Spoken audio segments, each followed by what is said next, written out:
Sit back and throw one back with your pinky in the air and a middle finger to the world, and join me, the eclectic gentleman Stephen Watts, as we look back on this day in pro wrestling history. But before we do, put that drink down, like, share, and subscribe, and without further ado, let's get our wrestling history on. Ladies and gentlemen, boys and girls, children of all ages, it is September 26th, and we're going to start off as we always do on a positive note. That's right, these are your pro wrestling birthdays.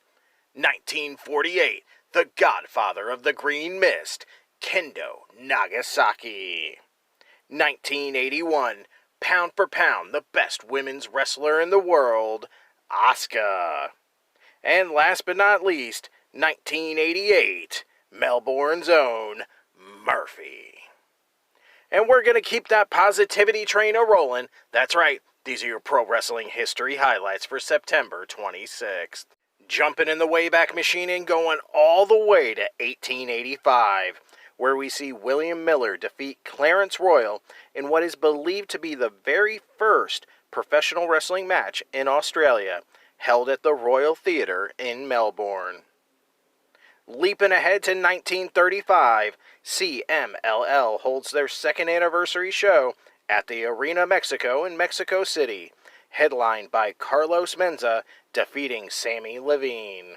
Fast forwarding to 1949, Danny Dusk defeats Pedro Godoy in a tournament final in Tampa, Florida to win the NWA Southern Heavyweight title.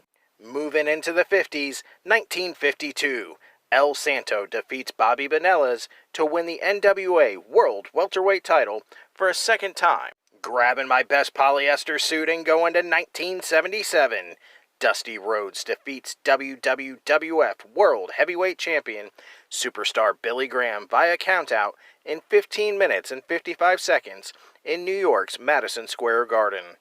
The grudge match between the two rivals not only sold out the Garden, but drew several thousand fans to the adjacent Felt Forum to watch the match on closed-circuit TV.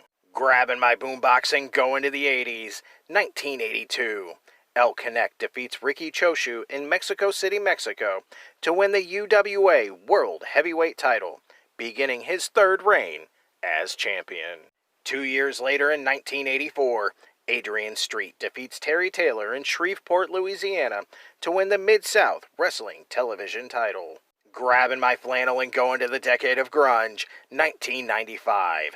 The Gladiator, Mike Awesome, defeats Hayabusa in the finals of a tournament to crown a new FMW World Brass Knuckles Heavyweight Champion in Tokyo, Japan. And last but not least, 1999, the WWF held their Unforgiven pay-per-view in Charlotte, North Carolina, with a main event of Triple H defeating The Rock, Mankind, Big Show, Davey Boy Smith, and Kane to win the vacant WWF World Heavyweight title in a six-pack challenge when he pinned The Rock with a pedigree after Smith had hit The Rock with a chair.